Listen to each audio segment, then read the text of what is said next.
प्रत्यस्य यतोऽन्वयादितरतश्चार्धेष्वभिज्ञस्वराट् तेने ब्रह्महृदायादिकवये मुह्यन्ति यः सूरयः तेजो वारिमृदां यथा विनिमयो यत्र त्रिसर्गो मृषा धाम्ना स्वेन सदा निरस्तकुहकं सत्यं परं धीमहि धर्मः प्रोज्झितकैतवोऽत्र परमो निर्मत्सराणां सताम् वेद्यं वास्तवमत्र वस्तु शिवदं तापत्रयोन्मूलनम् श्रीमद्भागवते महामुनिकृते किं वा परैरीश्वरः सद्यो हृद्यवरुध्यतेऽत्र कृतिभिः शुश्रूषुभिस्तक्षणात् नारायणं नमस्कृत्य नरं चैव नरोत्तमं देवीं सरस्वतीं व्यासं ततो जयमुदीरयेत्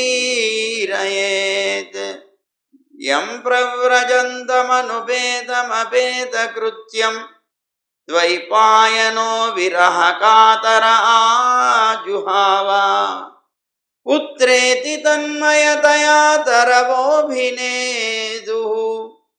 तं सर्वभूतहृदयं मुनिमानतोऽस्मि श्रीमद्भागवतं पुराणतिलकं यद्वैष्णवानां धनं यस्मिन् पारमहंस्यम् एकममलं सत्यं ज्ञानं परं गीयते यत्र ज्ञानविरागभक्तिनैष्कर्म्यमाविष्कृतं निगमकल्पतरोर्गलितं फलं सुखमुखादमृतद्रवसंयुतं पिबत भागवतं रसमालयं मुहुरहो रसिका भुवि भावुकाः ज्ञानानन्दमयं देवं निर्मलस्फटिकाकृतिम् आधारं सर्वविद्यानां हयग्रीवमुपास्महे श्रीरङ्गसिंहगिरिदेशिकपादसेवा प्राप्ताखिल द्रविडवेदरहस्यजातं श्रीगौतमान्वयजमाश्रितभागधेयं गोपालदेशिकमहं शरणं प्रपद्ये संसारसागरे मग्नं दीनं मां करुणानिधे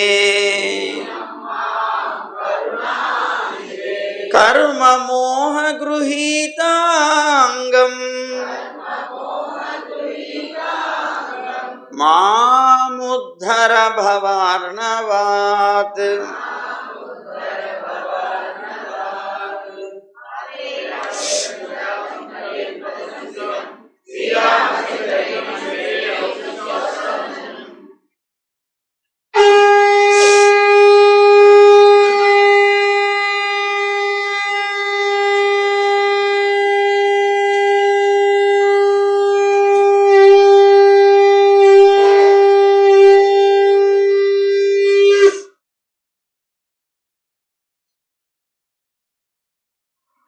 జై గోవింద.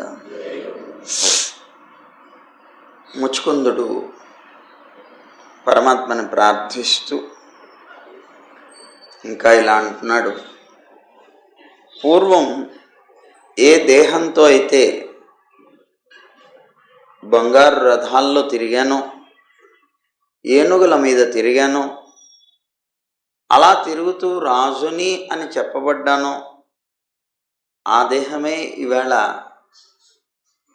దాట శక్యం కానటువంటి కాలగతి ఏదైతే ఉందో దాన్ని అనుసరించి క్రుములుగాను భస్మంగాను తయారవుతుందయ్యా.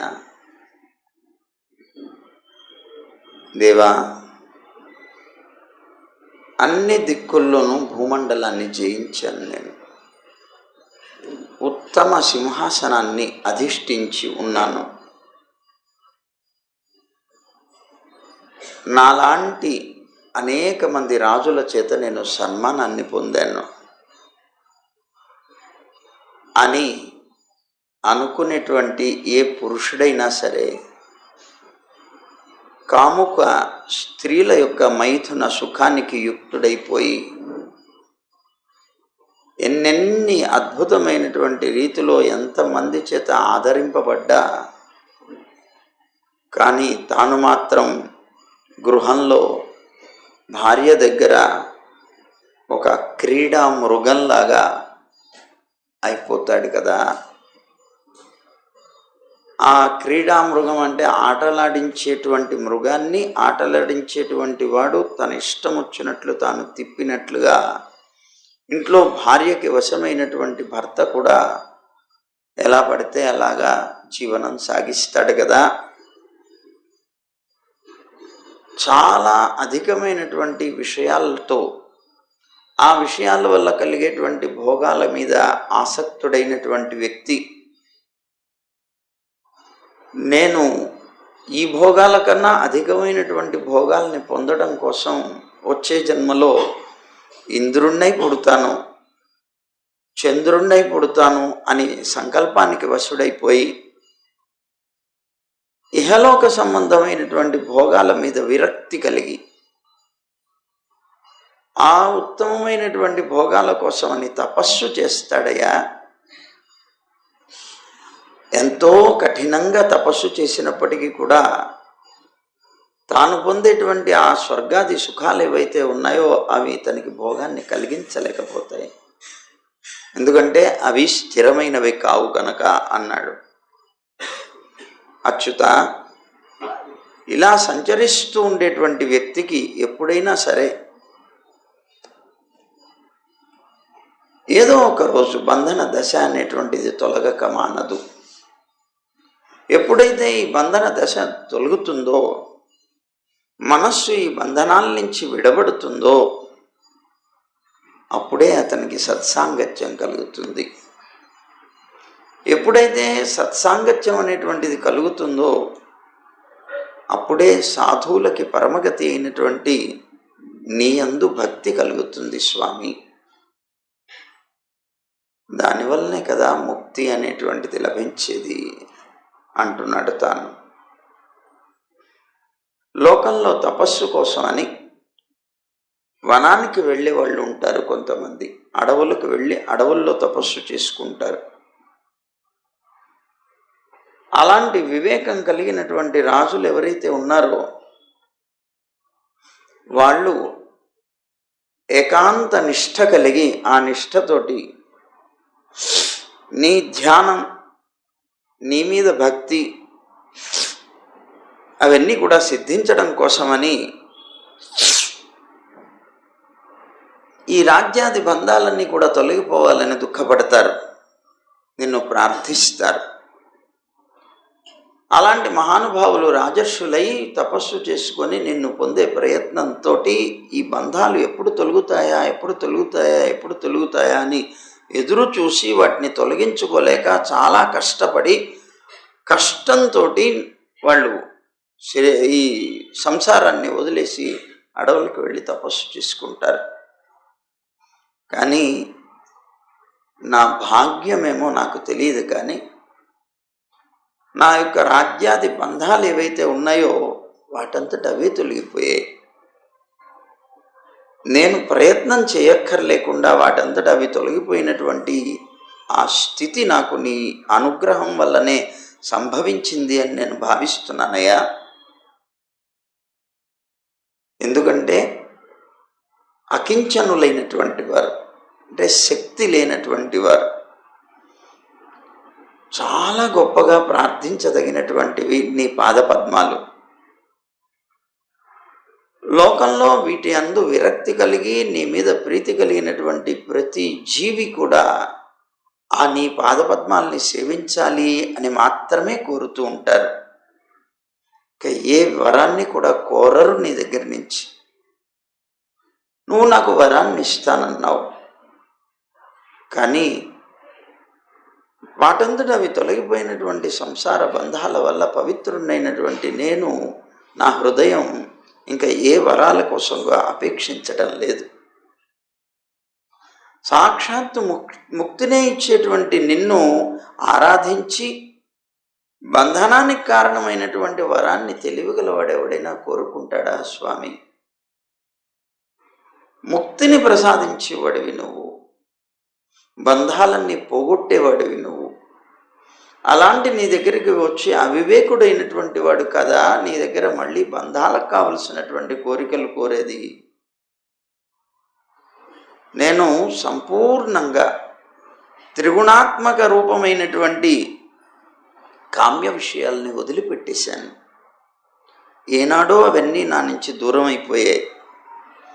పరమపురుషుడు అయినటువంటి నిన్ను శరణాగతి చేస్తున్నాను, వాటి మీద నాకు మనస్సు లేదు అన్నాడు. ఓ శరణ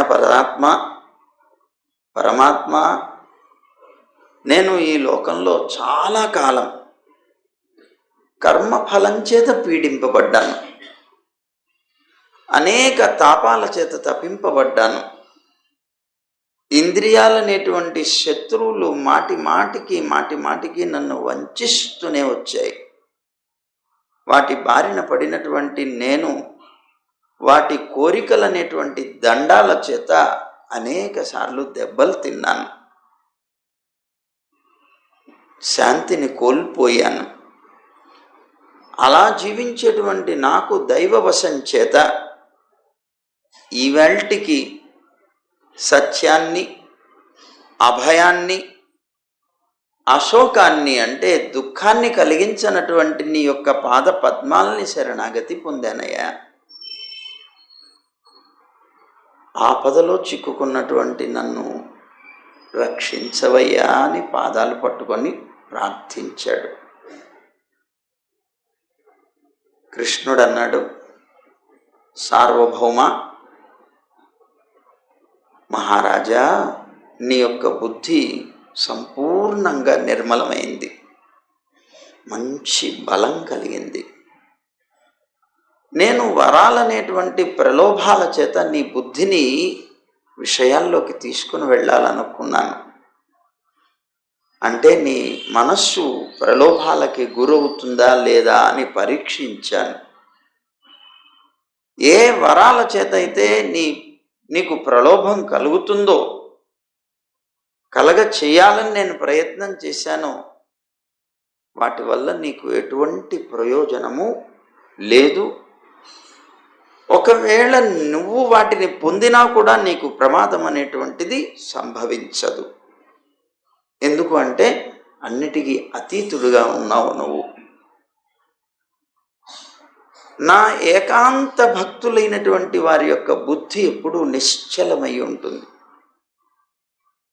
మాటిమాటికి చంచలమయ్యే రీతిలో ఉండదు. కనుక విషయాల్ని లభించినా కూడా వాటి మీద ఎప్పుడూ ఆసక్తం కాదు నా భక్తుల యొక్క మనస్సు. భక్తులు కానీ భక్తులు కారు వాళ్ళు యోగులయ్యి ఉంటారు. అలాంటి యోగుల యొక్క, జ్ఞానుల యొక్క మనస్సు ప్రాణాయామాదుల్ని చేయటం ద్వారా కూడా వాసనల్ని పోగొట్టుకోవాలని ప్రయత్నం చేసి ఆ వాసనల్ని పోగొట్టుకోలేక ఎప్పుడైనా మళ్ళీ విషయాల వైపు మనస్సు అనేటువంటిది మొగ్గు చూపేటువంటి స్థితి కలుగుతూ ఉంటుంది. కానీ నువ్వు నా మీద మనస్సు నుంచి స్వేచ్ఛగా భూమి మీద సంచరించగలుగుతావు. అలాంటి ఆ యోగులు మొదలైనటువంటి వారి కన్నా ఉత్తమమైనటువంటి స్థితిలో నువ్వు ఉన్నావు. పూర్తిగా నాకు మనస్సుని సమర్పించి, నీ కర్మలని, కర్మ ఫలాలని నాకు సమర్పించి అందరినీ కూడా నువ్వు మించిపోయావు. కనుక నువ్వు ఈ లోకంలో స్వేచ్ఛగా సంచరించినా కూడా నీ మీద ఏ ప్రభావము కూడా చూపించలేదు. అష్ట్వైవం నిత్యదాతుభ్యం భక్తిర్మయ్యనపాయని అన్నాడు. ఎప్పుడూ కూడా నా మీద నీకు ఇలాంటి విషయ వాసన లేనటువంటి క్షుద్రమైనటువంటివి ఏవి కూడాను వాళ్ళనటువంటి కలవనటువంటి భక్తి పరిపూర్ణంగా నీకు ఉండుగాక అని పరమాత్మ అనుగ్రహించారు. విషయ వాసనలతో కలుషితం కానటువంటి భక్తి నీకుంటుంది అన్నాడు. నువ్వు పూర్వంలో క్షత్రియ ధర్మాన్ని పాటించావు. ఆ క్షత్రియ ధర్మాన్ని పాటిస్తూ నువ్వు వేట చేసావు.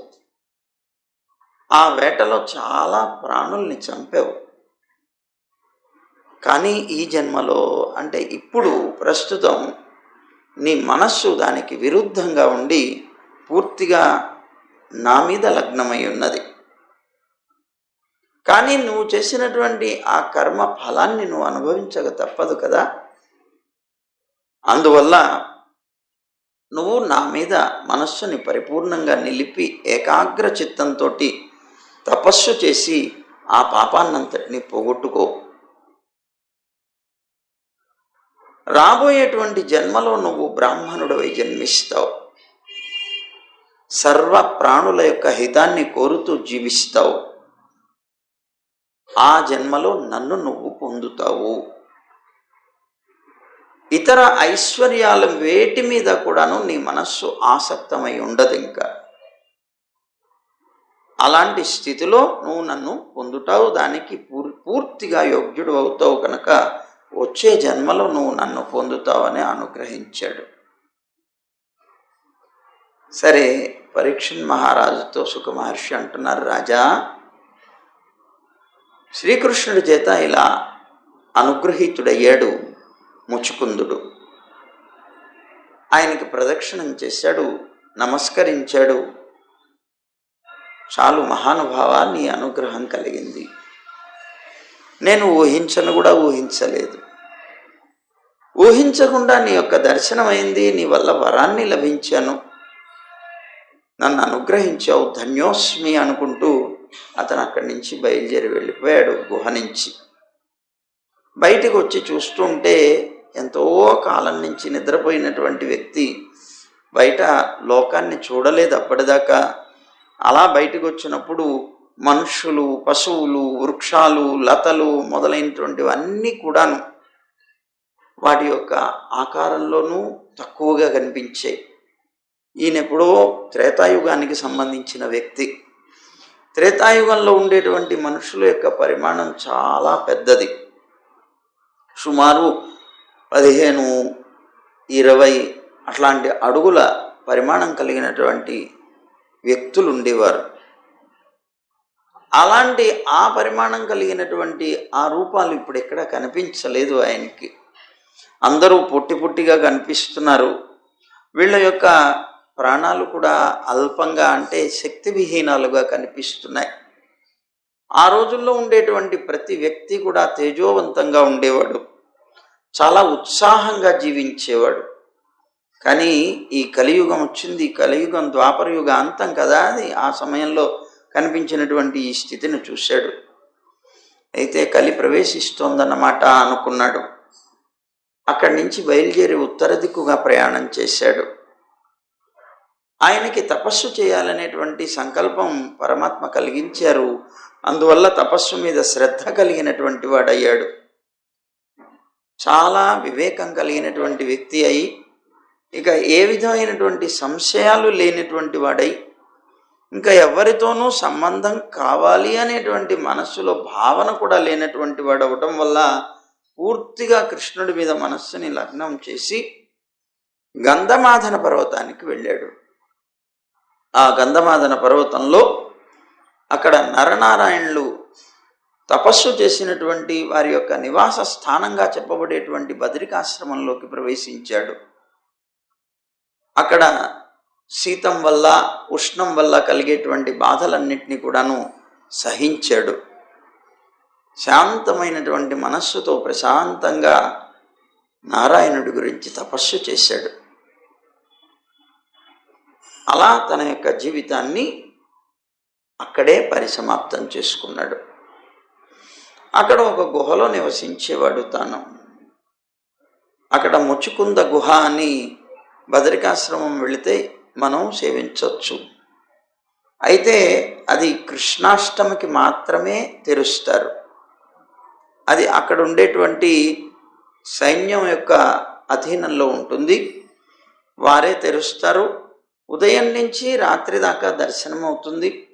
ఆ ముచుకుంద గుహని దర్శనం చేసుకొని రావచ్చు. సంవత్సరంలో ఒక్కరోజు మాత్రమే తెరుస్తారు.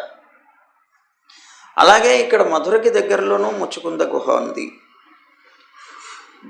బదరికాశ్రమంలోనూ ఉన్నది. ఎందుకంటే ఆయన ఇక్కడ అక్కడ 2 చోట్ల కూడా ఉన్నాడు కనుక. సరే, మొత్తం మీద ఆయన వెళ్ళిపోయాడు. కృష్ణుడు కూడా ఆ గుహ నుంచి బయలుదేరి బయటికి వచ్చాడు. మళ్ళీ తన యొక్క నగరానికి వచ్చాడు. అక్కడ యవనుడి యొక్క సైన్యం అంతా కూడా ఉంది. సుమారు 3 కోట్ల సైన్యం. యవనుడైతే చనిపోయాడు.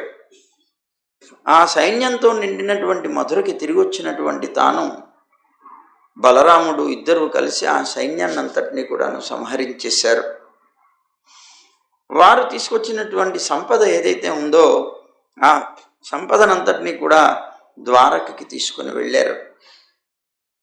అప్పుడు కృష్ణుడి చేత ప్రేరితులైనటువంటి మనుష్యులు కొంతమంది కృష్ణుడి కోసంగా ఉండిపోయినటువంటి వారు మధురలో ఉన్నారు. కృష్ణుడు తన యొక్క సంకల్ప బలం చేత మధురావాసులందరినీ కూడా ద్వారకాపట్నంలోకి చేర్చేశాడని చెప్పుకున్నాం. మిగిలినటువంటి కొంతమంది కొన్ని గోవులు, ధనం మొదలైనటువంటి వాటిని మనుషులందరూ కూడా తీసుకొని వెళుతూ ఉన్నారు. అలా తీసుకొని వెళ్ళటానికి బయలుదేరుతూ ఉన్న సమయంలో 23 అక్షౌహిణుల సైన్యంతో వాటికి అధిపతి అయినటువంటి జరాసంధుడు యుద్ధం కోసం అక్కడికి వచ్చాడు. రామకృష్ణులు చూశారు.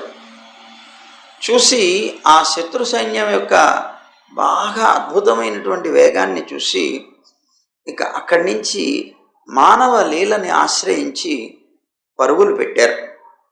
బలరామకృష్ణులు ఇద్దరు కూడాను పారిపోతున్నట్లుగా వాళ్ళకి కనిపించారు. వేగంగా పరిగెట్టుకుంటూ వెళుతున్నారు. సహజంగా వారికి భయం అనేటువంటిది లేదు. కానీ అధికంగా భయం కలిగినటువంటి వారిలాగా నటిస్తూ బయలుదేరుతున్నారు. వారి దగ్గర ఉన్నటువంటి ధనాన్ని వదిలేసి పద్మపత్రాల్లాంటి కోమలమైనటువంటి పాదాలతో నడుస్తూ చాలా యోజనాల దూరం పారిపోయారు. జరాసంధుడు చూశాడు. అది చూసి అలా పరిగెట్టి వెళ్ళిపోతూ ఉన్నటువంటి వాళ్ళని చూసి మాకు భయపడిపోయారు అనుకున్నాడు. అనుకొని ఆ రామకృష్ణుల యొక్క ప్రభావాన్ని తెలుసుకోలేకపోయి మూర్ఖుడైనటువంటి తాను నవ్వుతూ ఆ రథాలతోటి సైన్యాలతోటి ఆ బలరామకృష్ణులిద్దరినీ కూడా వెంబడించాడు. చాలా దూరం రామకృష్ణులు పరిగెత్తి అలసిపోయారు. అక్కడే వాళ్ళకి ఒక పెద్ద పొడవైనటువంటి ఒక పర్వతం కనిపించింది. దాని పేరు ప్రవర్షణం అంటారు. ఆ ప్రవర్షణం అనేటువంటి పర్వతాన్ని ఎక్కారు వీళ్ళు చూస్తూనే ఉన్నారు. అలా వెళుతున్నటువంటి వారు పర్వతాన్ని ఎక్కేస్తూ ఉంటే ఆ పర్వతం చాలా గొప్పదైనటువంటిది. ఇంద్రుడు నిరంతరం కూడా దాని మీద వర్షాన్ని కురిపిస్తూ ఉంటాడు. అలాంటి అద్భుతమైనటువంటి ఆ పర్వతం పైకి వెళుతూ ఉన్నటువంటి వాళ్ళని చూసినటువంటి జరాసంధుడు చాలాసేపు అక్కడే ఉన్నాడు. మళ్ళీ పర్వతం నుంచి కిందకు వస్తాడేమోనని, కానీ రాలేదు. అయితే ఆ పర్వతం మీద దాక్కొని ఉంటాడు అని అనుకున్నాడు. అలా దాగి ఉన్నటువంటి వారిద్దరినీ కూడాను మనం పైకెక్కి పట్టుకోవడం చాలా కష్టం అనుకున్నాడు. అయినా సైన్యాన్ని పంపించాడు. వాళ్ళెవ్వరూ కూడాను వారిద్దరినీ గమనించలేకపోయారు, గుర్తుపట్టలేకపోయారు. తిరిగి వచ్చినటువంటి ఆ సైన్యం యొక్క మాటలు విని ఇంకా చివరికి ఒక నిర్ణయం తీసుకున్నారు. కర్రలన్నీ తెప్పించారు. కర్రలన్నీ కూడాను కర్రలకి నిప్పు పెట్టారు. ఆ నిప్పుతో కూడినటువంటి కర్రలతోటి ఆ పర్వతం 4 వైపులా కూడాను ముట్టించేశారు. ఈ పర్వతాన్ని తగలబెట్టేద్దాం, పర్వతం అంతా కూడా తగలబడిపోతే అందులో దాక్కున్నటువంటి రామకృష్ణులు కూడా తగలబడిపోతారు అని భావించాడు. సరే, ఈ పర్వతానికి నిప్పంటించేటప్పటికే అది విపరీతమైనటువంటి అగ్నితోటి ప్రజ్వరిల్లుతోంది. ఆ విధంగా దగ్ధమవుతున్నటువంటి పర్వతంలో ఉన్నటువంటి రామకృష్ణులు, సరే కిందన వీడున్నాడు, ఈ విధమైనటువంటి ప్రయత్నం చేస్తున్నాడు కనుక మేము తప్పించుకు వెళ్ళలేమనుకుంటున్నాడు అనుకొని, ఆ పర్వతం 11 యోజనాల పొడవు ఉన్నదిట. ఆ పైనుంచి 11 యోజనాల కిందకి భూమి మీదకి వాళ్ళు దూకారట. ఆ జరాసంధుడికి వారి యొక్క అనుచరులకి కనిపించకుండా 11 యోజనాల ఎత్తున్నటువంటి పర్వతం మీద నుంచి కిందపడి అక్కడి నుంచి ద్వారకకి వచ్చేశారు. సముద్రపు చేత చుట్టబడి ఉన్నటువంటి ద్వారకకి. సరే, జరాసంధుడు అక్కడే ఉన్నాడు. పర్వతం తగలబడుతోంది. దాని మీద ఉన్నటువంటి రామకృష్ణులు ఇద్దరూ తట్టుకోలేక కిందకైనా రావాలి, లేకపోతే ప్రాణాలైనా వదలాలి అని ఎదురు చూశాడు. చాలాసేపు అది తగలబడుతూ పైదాకా వెళుతూ ఉన్నటువంటి దాకా అక్కడ వేచి చూసి, ఎంతసేపటికి వీళ్ళిద్దరూ రాలేదు కనుక వీళ్ళిద్దరూ చనిపోయి ఉంటారు అని భావించాడు. అగ్నికి కాలిపోయి ఉంటాడు అనుకొని భ్రమపడినటువంటి తాను గొప్ప సైన్యాన్నంతటిని కూడా తీసుకొని స్వదేశానికి వెళ్ళిపోయాడు. అప్పుడు మధుర పట్టణాన్ని ముందు వచ్చి దాన్ని ఆక్రమించాడు. తీరా చూస్తే అక్కడ ప్రజలెవరూ కనిపించలేదు. ఈ ప్రజలెవరూ లేకుండా అదృశ్యం చేశాడు కృష్ణుడు అని అతన్ని తిట్టుకున్నారు. సరే, మొత్తం మీద ఆ మధురాపట్నం ఇతని యొక్క స్వాధీనమైంది. ఇలా అతను చేసుకొని వెళ్ళిపోయాడు. కృష్ణుడు ద్వారకాపట్నానికి వెళ్ళిపోయాడయ్యా అని చెప్పి, రాజా, ఆనర్త దేశాధిపతి అయినటువంటి వాడు, శ్రీమంతుడైనటువంటి రైవతుడు అని పేరు కలిగినటువంటి వాడు ఒక ఆయన ఉన్నాడు. ఆయన బ్రహ్మ యొక్క ఆదేశాన్ని అనుసరించి తన యొక్క పుత్రిక రేవతి అని చెప్పబడేటువంటి ఆమెని తీసుకొని వచ్చి బలరాముడికి వివాహం చేశాడు. ఈ విషయం నేను పూర్వమే నీకు చెప్పి ఉన్నాను అని కూడా సుఖ మహర్షి పరీక్షణ్ మహారాజుతో చెప్తున్నారు. ఇంతకుముందు మనం చెప్పుకున్నాము. అలాగే గరుత్మంతుడు అమృతాన్ని హరించినట్లుగా శ్రీకృష్ణుడు శిశుపాల పక్షాన్ని వహించినటువంటి సాల్వుడు మొదలైనటువంటి రాజులు ఎవరైతే ఉన్నారో వాళ్ళందరినీ కూడా బలంగా ఓడించాడు. అందరి సమక్షంలో స్వయంవరంలో లక్ష్మీదేవి యొక్క అంశ అయినటువంటి భీష్మకుడి యొక్క పుత్రిక అయినటువంటి రుక్మిణీదేవిని వివాహం చేసుకున్నాడయ్యా అని చెప్పాడు. అప్పుడు పరీక్షణ్ మహారాజుకి సందేహం కలిగి అడిగాడు, మునివరా, శ్రీకృష్ణుడు భీష్ముని యొక్క భీష్మకుడు అని చెప్పబడేటువంటి అతని యొక్క పుత్రిక అయినటువంటి రుక్మిణీదేవిని రాక్షస వివాహం చేసుకున్నాడు అని నేను విన్నానే, ఆ కథ ఏమిటో చెప్తావు? ఆయన జరాసంధుడు, సాల్వుడు మొదలైనటువంటి వాళ్ళందరినీ ఎలా జయించాడు? ఎలా రుక్మిణిని స్వీకరించాడు? అమితమైనటువంటి ప్రభావ సంపన్నుడు కదా. అలాంటి కృష్ణుడి యొక్క వృత్తాంతాన్ని కూలంకషంగా వినాలేనుంది, చెప్పు అన్నాడు. వినాలని కోరిక కలిగినటువంటి ఎవరైనా సరే గొప్ప ఫలాన్ని ఇచ్చేటువంటివి, వింటుంటే ఆనందాన్ని ఇచ్చేటువంటివి, పాపాలని పోగొట్టేటువంటివి, నిత్యము నూతనంగా అనిపించేటువంటివి, అలాంటి వాటి గురించే వినాలి. అలాంటివి కృష్ణుడి యొక్క కథలే. కనుక అలాంటి కృష్ణుడి యొక్క కథల్ని విని ఏ మానవుడు తృప్తి పొందలేడయ్యా. ఇంకా ఇంకా ఇంకా ఇంకా వినాలని అనిపిస్తుంది. కనుక నువ్వు అనుగ్రహించు అని ప్రార్థించాడు. సుఖమహర్షి అంటున్నారు కదా, విదర్భ దేశం అది. ఆ దేశాన్ని పరిపాలిస్తున్నాడు భీష్మకుడు అని చెప్పబడేటువంటి ఒక రాజు. అతనికి 5 పుత్రులు ఉన్నారు. ఒక అందమైనటువంటి ఒక పుత్రిక కూడా ఉన్నది. వారిలో ఈ పుత్రులు ఎవరైతే ఉన్నారో వాళ్ళల్లో జ్యేష్ఠుడు అంటే పెద్దవాడు రుక్మి అని పేరు కలిగినటువంటి వాడు. ఆ తర్వాత ఉన్నటువంటి వాళ్ళల్లో రుక్మరథుడు, రుక్మ బాహువు, రుక్మ కేశుడు, రుక్మ మాలి అని చెప్పబడేటువంటి వారు 4. వీరికి రూపంలో కానీ గుణాల్లో కానీ సాటి లేనటువంటిది రుక్మిణి అనేటువంటి చెల్లెలు ఒకటి ఉన్నది. చాలా అద్భుతమైనటువంటి సౌందర్యం, అద్భుతమైనటువంటి గుణ సంపద కలిగినటువంటిది ఆమె. ఆమె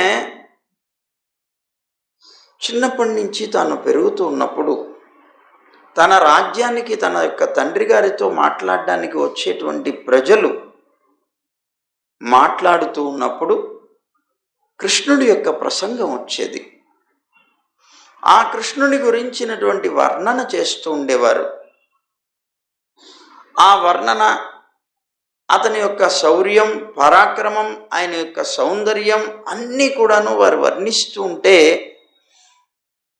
నాకు తెలియకుండానే ఆ కృష్ణుడి యొక్క అందం, బలం, గుణం, సౌందర్యం అన్నిటి యందు కూడాను ఇష్టత కలిగింది. అది ప్రేమగా మారింది. ఇక నేను ఒక నిశ్చయానికి వచ్చాను. ఏమిటది? ఆయన్నే నేను భర్తగా లభించాలి అని రుక్మిణి ఎప్పుడూ భావిస్తూ ఉండేది.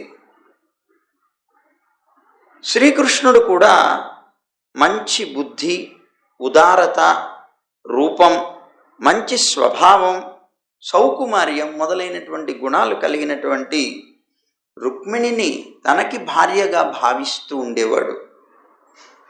ఆమెని వివాహం చేసుకోవాలని కృష్ణుడికి కూడా చాలా కోరిక ఉండేది. ఓ రాజా, బంధువులందరూ కూడా శ్రీకృష్ణుడికి రుక్మిణిని ఇవ్వాలి అని వాళ్ళకి ఉన్నది. ఈ పిల్లకి తగినటువంటి వరుడు అంటే కృష్ణుడు తప్ప ఇంకెవరూ లేరు అని వాళ్ళల్లో వాళ్ళు కూడా అనుకునేవారు. తండ్రికి కూడా మహా ఇష్టం. అలా అని కృష్ణుడికే ఇచ్చి వివాహం చేసుకోవాలి అని అనుకుంటూ ఉన్న సమయంలో కృష్ణ ద్వేషి అయినటువంటి రుక్మిణి అన్నగారైనటువంటి రుక్మి దాన్ని సహించలేదు, దాన్ని అంగీకరించలేదు. ఎందుకంటే కృష్ణుడు అతనికి శత్రువు అని భావిస్తూ ఉంటాడు. కృష్ణుడి మీద ఉన్నటువంటి ద్వేషం వల్ల కృష్ణుడికి ఇచ్చి వివాహం చేయడానికి వీల్లేదు, అతను నాకు బావగా రావడానికి అసలు వీల్లేదన్నాడు. తండ్రి అడిగాడు, మరి ఎవరికి ఇద్దాం పిల్లని? శిశుపాలుడికి ఇద్దాం అన్నాడు. ఆ శిశుపాలుడిని వరుడిగా నిర్ణయం చేశాడు రుక్మి. రుక్మి మహాబలవంతుడు. అతని యొక్క తండ్రి కూడా అతని యొక్క మాటకి ఎదురు చెప్పలేకపోయాడు. దానివల్ల పూర్తిగా దాన్ని అంగీకరించవలసిన అవసరం ఏర్పడింది. ఈ విషయం రుక్మిణీదేవికి తెలిసింది. చాలా దుఃఖపడింది. తన యొక్క మనస్సులో తన భర్త అంటే కృష్ణుడు తప్ప మరి ఇంకొకరు ఎవ్వరూ లేరు అని నిశ్చయానికి వచ్చి జీవిస్తున్నటువంటిది తాను. సరిగ్గా అలాంటి సమయంలో రుక్మిణి ఈ దుఃఖవార్త విన్నది. నన్ను శిశుపాలుడికి ఇచ్చి వివాహం చేస్తారట అని చాలా దుఃఖపడింది. ఏం చేయాలి? ఇక 2-3 రోజుల్లో ముహూర్తాన్ని కూడా నిర్ణయం చేస్తున్నాడు తండ్రి అనేటువంటి విషయం కూడా తెలుసుకున్నది. సమయం ఎక్కువగా లేదు. ఆ కృష్ణుడిని తప్ప నేను ఇంకొకరిని వివాహం చేసుకోలేను. ఆ కృష్ణుడు ఎక్కడో ద్వారకాపట్నంలో ఉన్నాడు అని విన్నాను. కానీ నేనున్నటువంటి ప్రాంతం నుంచి అది చాలా దూరమై ఉన్నది. అతను రాగలిగితే ఒక్క రాత్రిలో వచ్చి నన్ను తీసుకుని వెళ్ళాలి తప్ప సాధ్యం కాదు. అయినా కూడా నేను ప్రయత్నం చేయక మానను అనుకుంటూ తాను అనుకున్నది. వెంటనే నమ్మకం కలిగినటువంటి ఒక బ్రాహ్మణుని పిలిచింది. పిలిచి తాను ఒక లేఖ రాసింది కృష్ణుడికి. బహుశా భగవంతుడికి రాసినటువంటి మొట్టమొదటి ప్రేమ లేఖ అదే అయి ఉండాలి. రుక్మిణీదేవే మొట్టమొదటి ప్రేమ లేఖ రాసింది. అక్కడి నుంచే లోకంలో ప్రేమ లేఖ అనేటువంటిది పుట్టింది. ఆ రుక్మిణీదేవి కృష్ణుడికి ఒక ప్రేమ లేఖ రాసింది. రాసి ఆ బ్రాహ్మణుడికి ఇచ్చింది.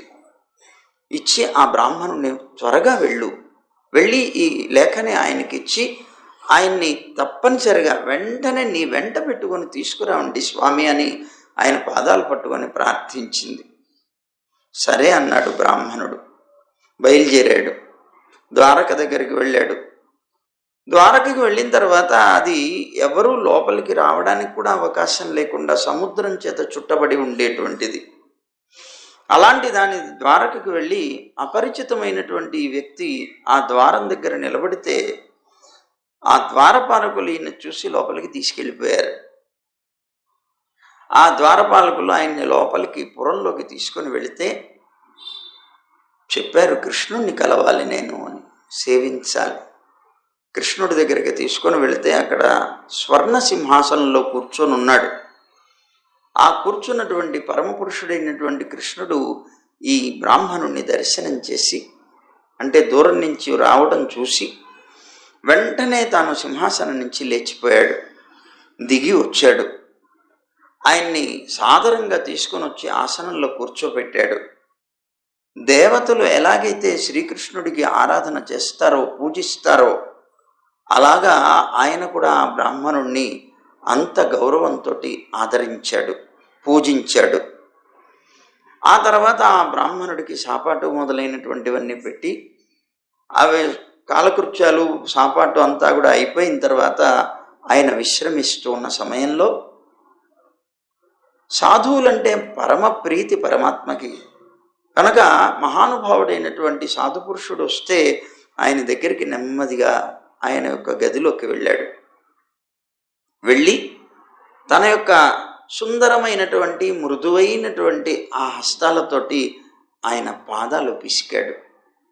ఆయన పాదాల దగ్గర కూర్చొని ఆయన పాదాల సేవ చేస్తున్నాడు. మెల్లమెల్లగా ఆయనకి కష్టం లేకుండా ఆయన పాదసేవ చేస్తున్నాడు.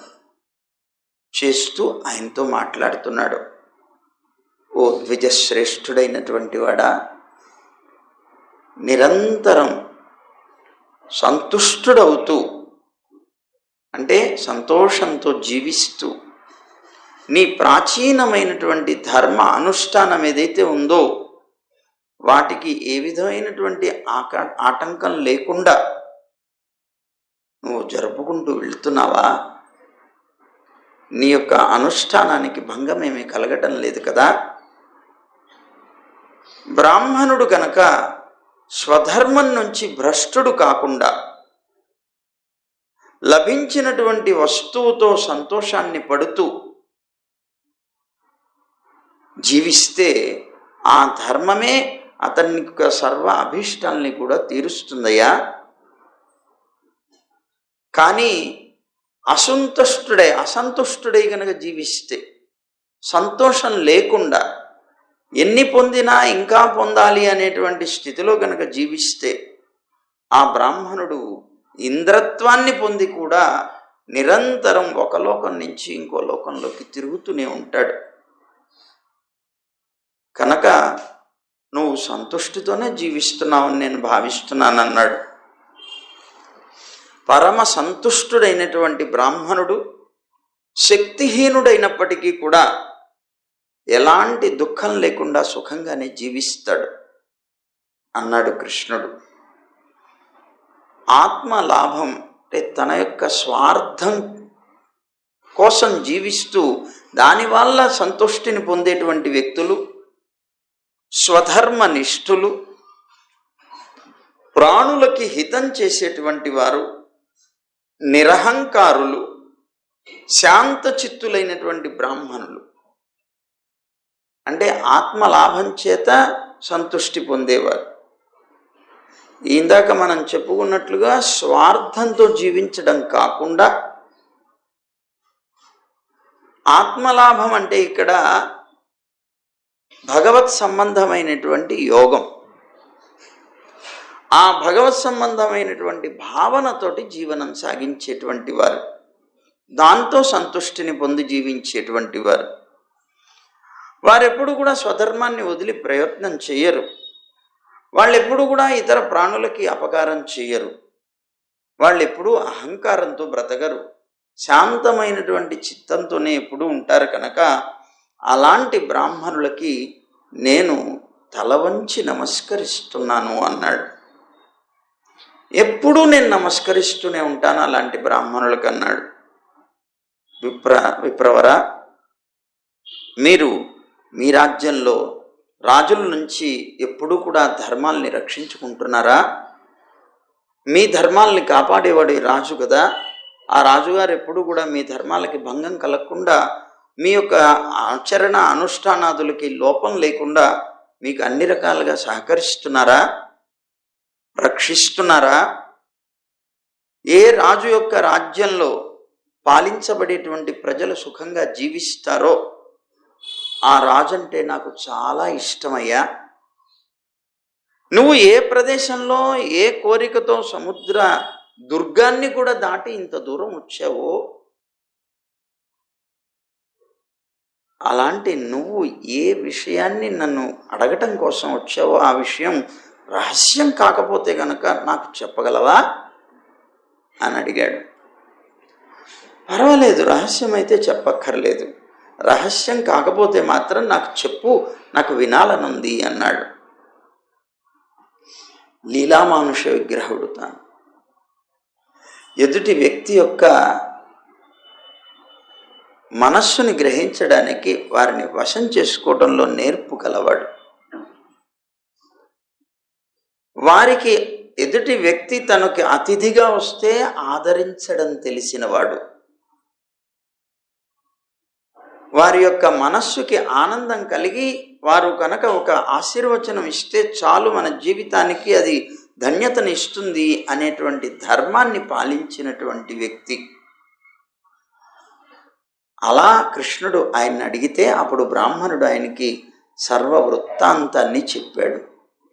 నేను రుక్మిణీదేవి పంపిస్తే వచ్చానయా అని వృత్తాంతం అంతా కూడా చెప్పాడు. శిశుపాలునిచ్చి వివాహం చేయాలనుకుంటున్నారు. నీకిచ్చి వివాహం చేయాలని తల్లిదండ్రుల యొక్క అపేక్ష, కానీ రుక్మి దానికి విరుద్ధంగా ఉన్నాడు. కానీ రుక్మిణీదేవి నిన్ను ప్రేమించింది. ఆ ప్రేమించినటువంటి ఆ రుక్మిణీదేవి ఇచ్చినటువంటి పత్రాన్ని చూస్తే ఆ రుక్మిణి యొక్క మనస్సు ఏమిటో నీకు తెలుస్తుందయ్యా. ఇదిగో ఈ పత్రాన్ని ఇస్తున్నాను, ఈ లేఖ చూడు అన్నాడు. కృష్ణుడు అన్నాడు, మహానుభావుడైనటువంటి నీ దగ్గర నాకు రహస్యం ఏముంది కనుక నువ్వే చదువు వింటానన్నాడు. అనడంతో ఆ బ్రాహ్మణుడే స్వయంగా దాంట్లో ఉండేటువంటి విషయాలన్నీ చదివాడు. ఏమని రాసింది ఆమె ప్రేమ లేఖలో? భువన సుందరా అని మొట్టమొదట సంబోధించింది. భువన సుందరా అచ్యుత ఎందుకన్నది? భువన సుందరా అనటం చేత నేను ఒక్కదాన్నే కాదు, లోకంలో ఎవరు చూసినా నిన్ను ప్రేమించక మానరు. మరి అందరికీ కూడాను అలాంటి మోహాన్ని కలుగజేసే అందం కలిగినటువంటి వ్యక్తివి నిన్ను నేను ప్రేమించానయ్యా. నీ గురించి నేను విన్నాను ఇంతకు పూర్వం. నీ మీద పూర్తిగా మనస్సు పెట్టి నిన్ను ఆశ్రయించినటువంటి వ్యక్తులు ఎవరైనప్పటికీ కూడా నువ్వు నీ నుంచి జారనివ్వవు అని. అందుకేట కదా నీకు అచ్యుత అని పేరు వచ్చింది. అలాంటి దాన్ని నేను కూడా, నన్ను కూడా నువ్వు జారనివ్వవు అనే విశ్వాసంతో ఈ లేఖ రాస్తున్నాను అన్నట్లుగా ఆ సంబోధన చేస్తూ రాసింది. నీ కథ శ్రోతల యొక్క కర్ణ రంధ్రాలలోకి ప్రవేశించి శరీర తాపాన్ని హరిస్తుంది. అది నేను పూర్తిగా అనుభవించాను. మా తండ్రి గారి దగ్గరికి వచ్చేటువంటి వ్యక్తులందరూ కూడా నీ కథ చెప్తూ ఉన్నప్పుడే నేను విన్నాను. నిన్నింత మటుకు నేను దర్శించలేదు. నీ కథ వినటం చేతనే నా మనస్సులో ఉండేటువంటి తాపం అంతా కూడా నశించిపోయి నాకు నీ మీద అత్యంతమైనటువంటి ప్రీతి కలిగింది. నీ గుణరాశిని, నీ యొక్క రూపాల్ని చూసినటువంటి వారెవరైతే ఉంటారో వాళ్ళందరికీ కూడా సకల అర్థాలు తీరుతాయ్యా. నీ యొక్క సౌందర్య కథ ఏదైతే విని ఎవరైతే ఉంటారో వాళ్ళందరూ సిగ్గు లజ్జ వదిలేస్తారు. నిన్ను వాటన్నిటికీ అతీతంగా నిన్ను కీర్తిస్తారయ్యా. నా మనస్సు కూడా అలాగే ఉన్నది. నీ సౌందర్య కథ విన్న తర్వాత నా మనస్సు సిగ్గును విడిచేసింది. నా చిత్తం పూర్తిగా నీ మీదనే లగ్నమై ఉన్నది, నీ మీద ఆసక్తమై ఉన్నది అంటూ రాస్తున్నటువంటి ఆ లేఖ, దాన్ని పోతనామాచ్యులు అంటారు. ఏ నీ గుణంబులు కర్ణేంద్రియంబులు శోక దేహతాపంబులు దీరిపోవు, ఏ నీ శుభాకారమీక్షింప కన్నులకఖిలార్ధలాభంబు కలుగుచుండు, ఏ నీ చరణ సేవలే ప్రొద్దు చేసిన భువనోన్నతత్వంబు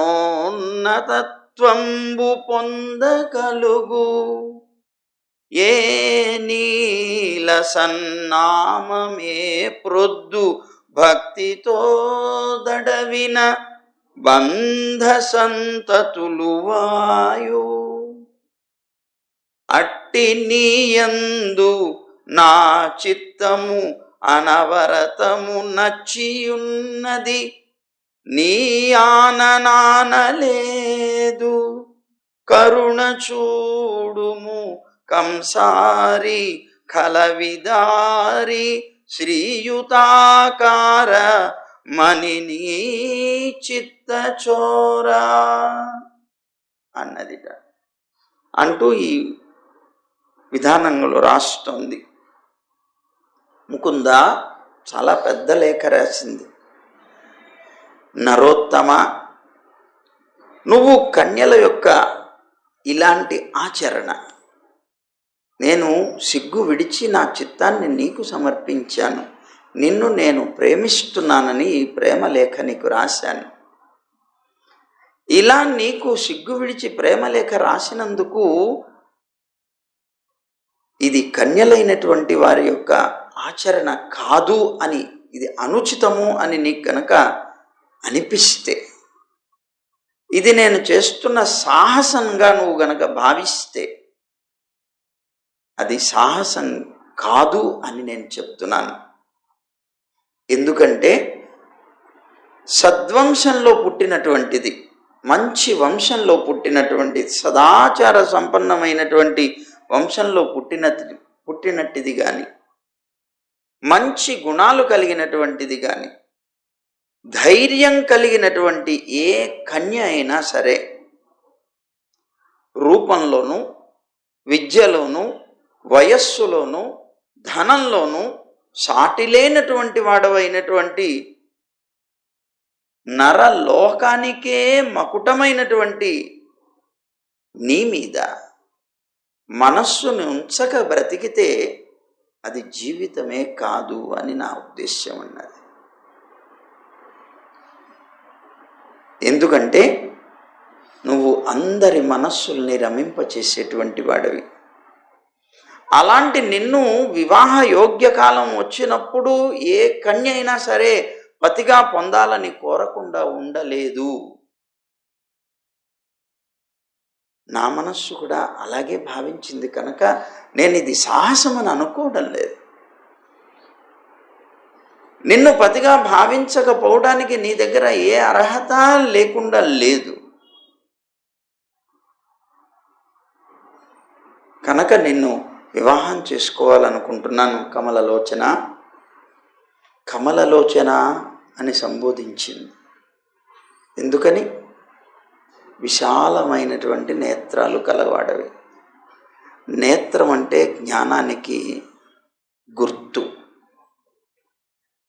కనుక విశాలమైనటువంటి లోచనాలు ఉన్నాయంటే నువ్వు మనస్సు లోతుల్ని కూడా తెలియగలిగినటువంటి వ్యక్తివి. నా మనస్సు ఏమిటో నీకు తెలుసు, నేను పరిపూర్ణంగా నీదానని అంటున్నది. కనుక నేను నిన్ను పతిగా వరించి ఎప్పుడైతే నీ గాథలు విన్నానో ఆనాడే నేను నా ఆత్మ సమర్పణ నీకు చేసేసానయ్యా. కనుక నువ్వు ఇక్కడికి వచ్చి నన్ను పత్నిగా స్వీకరించు అని నిన్ను ప్రార్థిస్తున్నాను.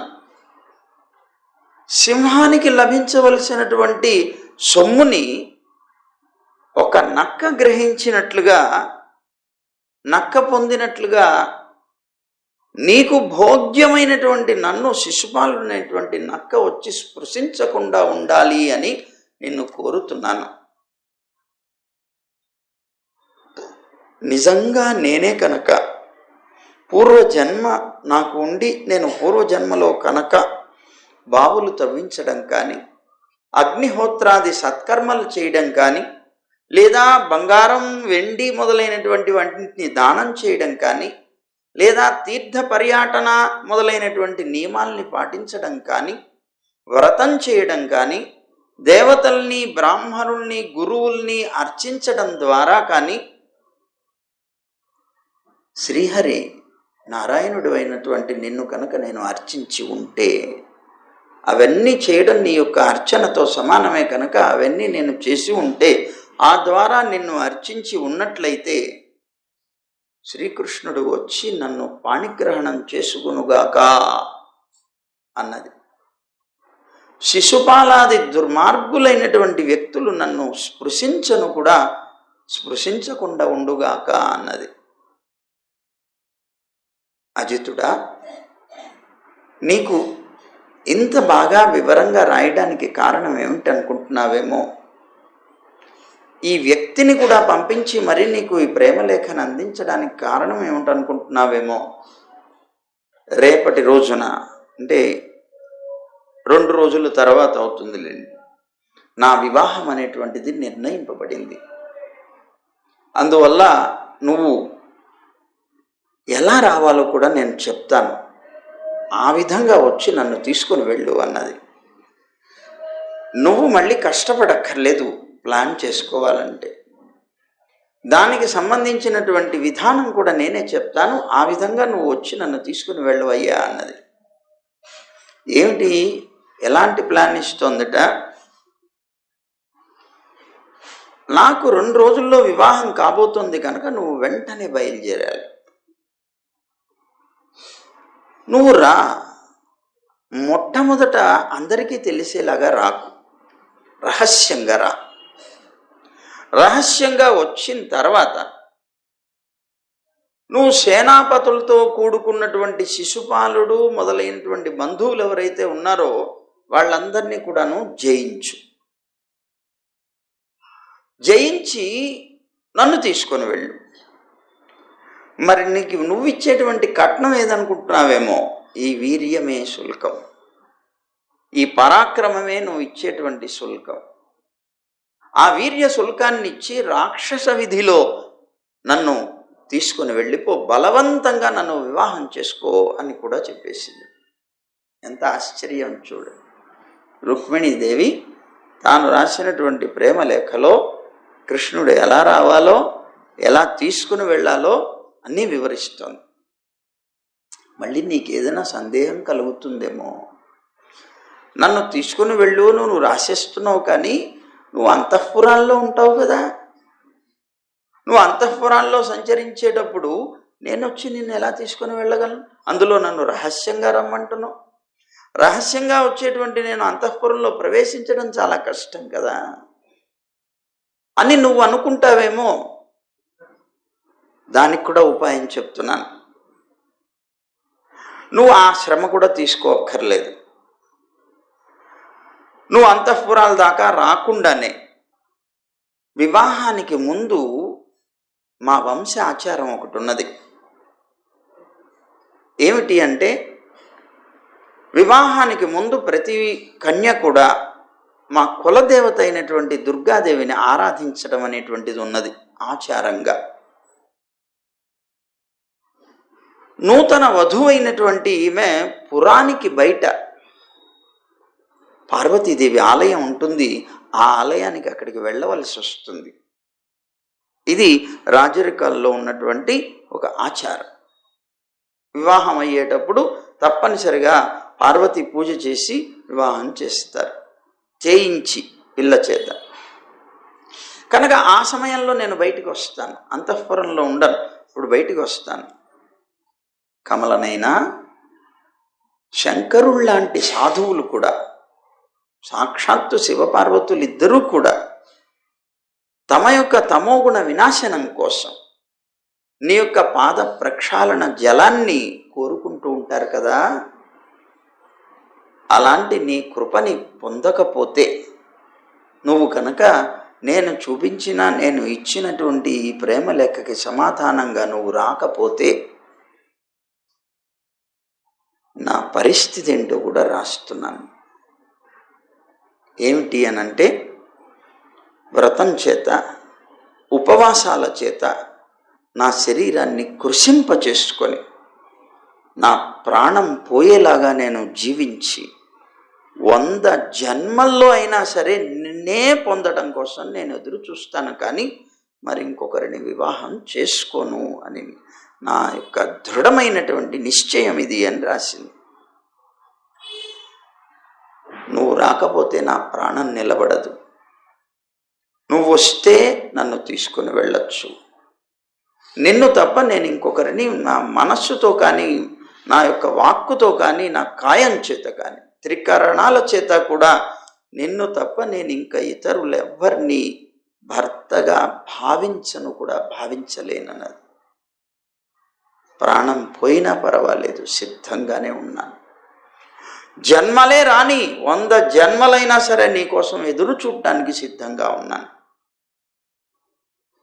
అని రాసింది రుక్మిణీదేవి. అప్పుడు బ్రాహ్మణుడు అన్నాడు, విన్నావా కృష్ణ, రుక్మిణీదేవి యొక్క మనస్సంతా కూడాను ఈ పత్రంలో ఉన్నది. ఈ రహస్య సమాచారాన్ని తీసుకుని వెళ్ళి నీకు అందించమని నన్ను పంపించింది. ఇక ఈ విషయంలో నీ ఆలోచన ఏమిటో, చేయదగినటువంటి పని ఏమిటో నువ్వు చూడాలి అన్నాడు బ్రాహ్మణుడు. సుఖమహర్షి అంటున్నారు పరీక్షణ్ మహారాజుతో, శ్రీకృష్ణుడు రుక్మిణీదేవి యొక్క వార్తను విన్నాడు. విన్న తర్వాత తన చేతులతో ఆ బ్రాహ్మణుడి యొక్క చేతులు పట్టుకొని నవ్వుతూ, తథాహమపి తచ్చిత్తో నిద్రాంచన లభేనిసి వేదాహం రుక్మిణా ద్వేషాత్ మమోద్వాహో నివారిత అన్నాడు. ఏమంటున్నట్ట, రుక్మిణీదేవి ఏ విధంగా అయితే తన యొక్క మనస్సుని ప్రకటించిందో, తనకి నా మీద ఉన్నటువంటి ప్రీతిని, ప్రేమని ఎలాగైతే చూపించిందో, అలా నేను కూడా పత్రం రాసి నేను చూపించలేకపోవచ్చు, నీ చేత పంపించకపోవచ్చు. కారణం సమయం అధికంగా లేదు కనుక. కానీ నా ప్రేమ ఏమంటూ నువ్వు వినవయ్యా అన్నాడు. నా చిత్తం కూడా రుక్మిణి యందు ఆసక్తమై ఉన్నది. ఆవిడ్నే వివాహం చేసుకోవాలని నా కోరికగా ఉన్నది. ఈ కోరిక చేత, ఆమె యొక్క జ్ఞాపకం చేత నాకు రాత్రి వేళ నిద్ర కూడా పట్టడం లేదయ్యా, నమ్మినా నమ్మకపోయినా అన్నాడు. కానీ ద్వేషం వల్ల నా వివాహానికి రుక్మి ఆటంకాన్ని కలిగిస్తున్నాడు అనేటువంటి దాన్ని నాకు తెలుసు. నేను తెలుసుకుంటూనే ఉన్నాను. ఈ జనులైనటువంటి వారు అరణిని మధించి దాని నుంచి అగ్నిని గ్రహించేట్లుగా నేను కూడా యుద్ధం అనేటువంటి దాన్ని చేసి అధములైనటువంటి ఈ రాజులందరినీ కూడాను మర్దించి అగ్నిలాంటి నా మీద మనస్సు కలిగినటువంటి సుందరైనటువంటి రుక్మిణిని నేను తీసుకుని వెళ్తానయ్యా. ఇది నా ప్రతిజ్ఞ అన్నాడు. చాలా సంతోషించాడు బ్రాహ్మణుడు. రుక్మిణీదేవి యొక్క కోరిక తీరింది, నేను వచ్చినటువంటి కార్యానికి ఫలము లభించింది. పరమానందపడ్డాడు. అయితే ఇతను తొందర చేశాడు. జాగ్రత్త సుమి, నువ్వు త్వరగా బయలుదేరాలి. ఎందుకంటే ఎల్లుండి రాత్రికి మాత్రమే రుక్మిణీదేవి వివాహం. ఎల్లుండి రాత్రి అంటే నువ్వు ఎంత త్వరగా ఇక్కడి నుంచి బయలుదేరితే అంత త్వరగా చేరుకోగలవు, రుక్మిణీదేవిని హరించగలవు, లేకపోతే కష్టం అన్నాడు. సరే, రుక్మిణీదేవి యొక్క వివాహ నక్షత్రాన్ని తెలుసుకున్నటువంటి కృష్ణుడు వెంటనే దారుకా అని పిలిచాడు. దారుకుడు అంటే కృష్ణుడు యొక్క రథ సారథి. నా రథాన్ని సిద్ధపరచవయ్యా అన్నాడు. అది రాత్రి. ఆ రాత్రి వేళే ఉన్న పళ్ళంగా బయలుదేరిపోయాడు. ఆ క్షణంలోనే వెంటనే రథాన్ని సిద్ధం చేయమన్నాడు. ఆ దారకుడు శైబ్యం, సుగ్రీవం, మేఘపుష్పం, బలాహకం అని చెప్పేటువంటి 4 గుర్రాలతో కూడినటువంటి రథాన్ని తెచ్చి దోసిలి పట్టి నిలబడ్డాడు వినయంగా. ఆ శ్రీకృష్ణుడు రథాన్ని ఎక్కాడు. బ్రాహ్మణుని కూడా తన పక్కన ఎక్కించుకుని కూర్చోపెట్టుకున్నాడు. వేగంగా వెళ్ళేటువంటి ఆ గుర్రాలతో ఒకే ఒక్క రాత్రిలో, చాలా కష్టం ఒక రాత్రిలో ప్రయాణం చేసి వెళ్ళడం, అలాంటి ఆ అనర్థ దేశం నుంచి విదర్భ దేశానికి ఒకే ఒక్క రాత్రిలో చేరిపోయారు. చేరిపోతే గూఢచారులు ఉంటారు కదా, రహస్యంగా రమ్మని రుక్మిణీదేవి చెప్పింది. కానీ రహస్యంగా రావడానికి అవకాశం ఎక్కడిది? కానీ ఆవిడ్ని తీసుకుని వెళ్ళడానికి నేను రహస్యంగా వెళ్ళొచ్చు అనుకున్నాడు. ముందు ఇక్కడ కనిపించేశాడు. కనిపించడంతో రాజుగారికి తెలిసిపోయింది కృష్ణుడు వచ్చాడు అని. కృష్ణుడు వచ్చాడు అనేటువంటి విషయం తెలియగానే ఆ భీష్మకుడు కూడా చాలా ఆనందించాడు.